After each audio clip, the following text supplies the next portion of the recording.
Many of you know me as Batman, the protector of this city.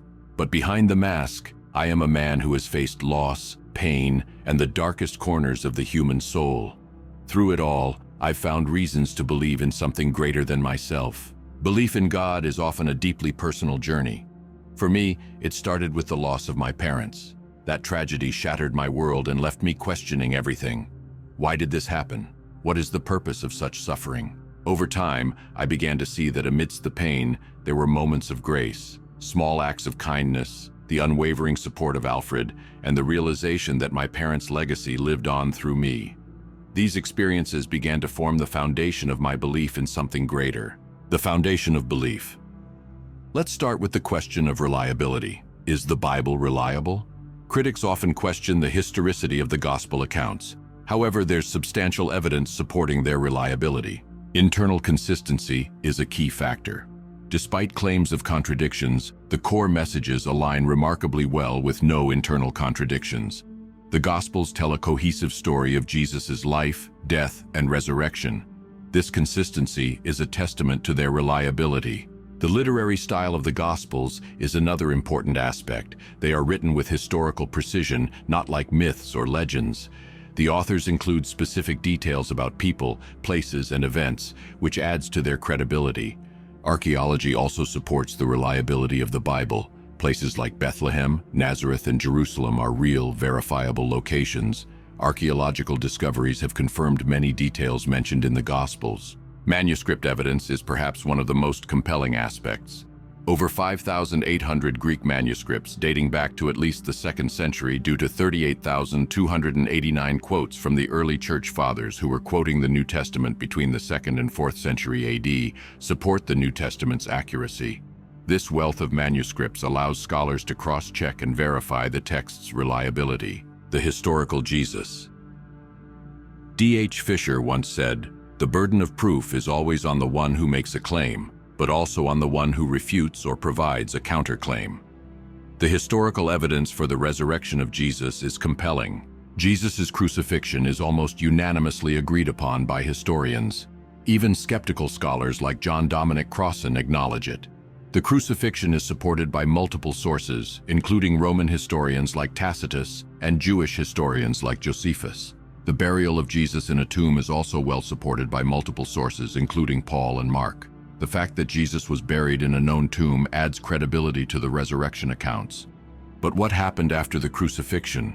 The rise of Christianity hinges on the resurrection.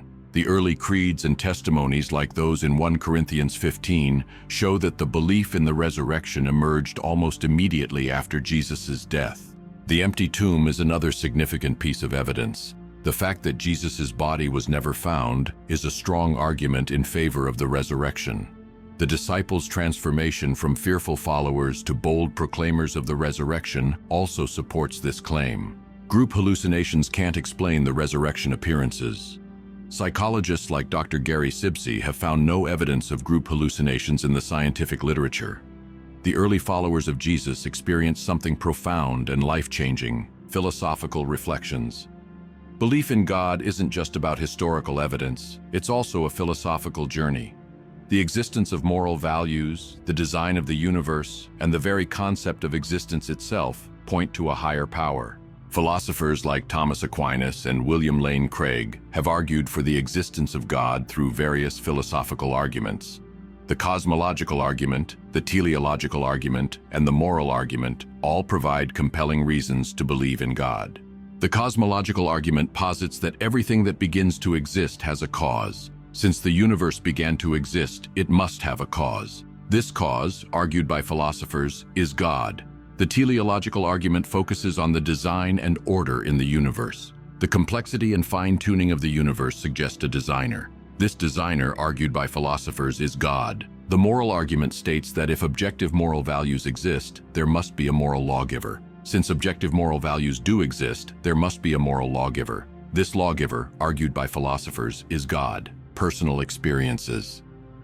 My journey has been fraught with challenges. The loss of my parents, the fight against crime, and the darkness within Gotham have tested my faith. Yet, in the midst of this darkness, I've found glimpses of light, moments that have reinforced my belief in a higher power. There have been times when I felt an unseen hand guiding me, moments of inexplicable strength, clarity, and hope. These experiences, though personal and subjective, have been powerful affirmations of my belief in God. I remember a time when I was facing overwhelming odds. The situation seemed hopeless, and I was on the brink of giving up.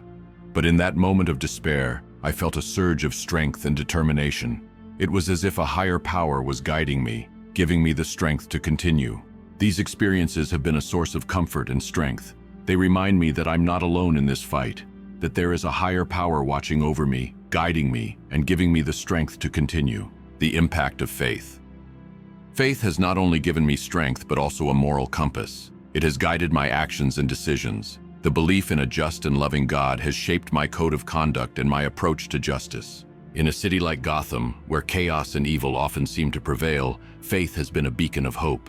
It's what drives me to fight, to protect, and to believe that despite the darkness, there is always hope. My belief in God has also shaped my relationships. It has taught me the importance of compassion, forgiveness, and love. These values have guided my interactions with others, helping me to build meaningful relationships and to make a positive impact on the lives of those around me. Faith has also given me a sense of purpose. It has given me a reason to continue the fight, even when the odds seem insurmountable. It has given me the strength to face the challenges and to continue the mission of protecting Gotham. The testimony of others.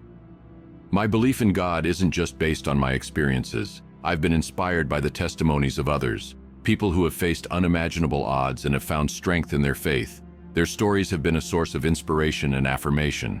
From saints and martyrs to ordinary people, the power of faith has been a common thread. It's a testament to the resilience of the human spirit and the transformative power of belief. One such story is that of Corrie ten Boom. During World War II, she and her family helped many Jews escape the Holocaust. Despite being imprisoned in a concentration camp, her faith in God remained unwavering. Her story of courage, compassion, and faith is a powerful testament to the transformative power of belief. Another story that has inspired me is that of Dietrich Bonhoeffer. A German pastor and theologian, Bonhoeffer actively opposed the Nazi regime. His faith in God gave him the strength to stand up for what was right, even in the face of great danger. His story is a powerful reminder of the strength and courage that faith can provide, addressing doubts and questions. Belief in God doesn't mean the absence of doubt. I've faced my own questions and struggles. It's natural to question and seek answers, but through it all, I've found that faith is a journey. It's about seeking understanding, growing, and evolving. There are many resources available for those seeking answers. Books, debates, and discussions can provide insights and perspectives. It's important to approach these questions with an open mind and a sincere heart. One of the most common questions is the problem of evil. If God is good and all-powerful, why does evil exist? This is a challenging question, and many have wrestled with it.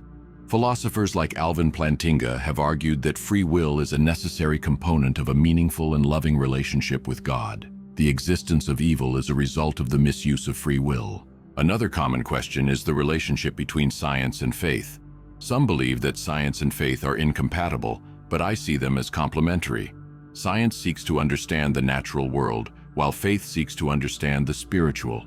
Many great scientists, like Isaac Newton and Albert Einstein, believed in God. They saw their scientific work as a way to understand God's creation. Conclusion. In conclusion, my belief in God is a combination of historical evidence, philosophical reasoning, personal experiences, and the testimony of others. It's a journey that has shaped who I am and how I approach my mission. In this city of darkness, I've found light. In the chaos, I've found order. And in the face of evil, I've found hope. My belief in God gives me strength to continue the fight, knowing that there's a greater purpose behind it all. As we face the challenges of this world, I encourage you to seek your own path, to explore the evidence, to ask questions, and to seek understanding. Belief in God is a personal journey, and it's one that can bring profound meaning and purpose to your life. Stay vigilant, stay strong, and always strive to be the best version of yourself. This is Batman, signing off.